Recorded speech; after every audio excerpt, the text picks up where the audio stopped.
Hi, join me as I prepare my brunch for today. So, yung pinaprepare ko lang is broccoli, carrots, and may cauliflower dapat to, hindi pala napasama. Pero frozen yan na nabili ko, kaya pinakuloan ko muna ng saglit.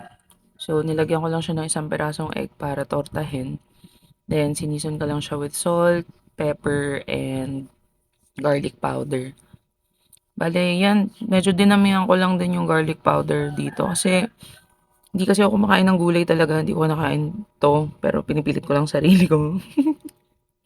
Mix-mix lang siya para lang mag-incorporate yung lasa. Then, olive oil pala yung ginamit ko dyan. Tapos, yun, pour lang yung mixture dyan. Bala ko sana to gawing parang egg roll na style. Unfortunately, di ko siya nagawa. So, pagkatapos nito, kala mo okay, 'di ba? Then, boom. Pangit ng pagka-flip. Pero okay na yan. Ako lang din naman kakain. So, nagpe-prepare din pala ako ng shredded chicken. Tapos, yan, yung ganyan yung tsura niya. Ako lang naman kakain nito, so, paki mo. Tapos, kumalag din ako ng rice ko.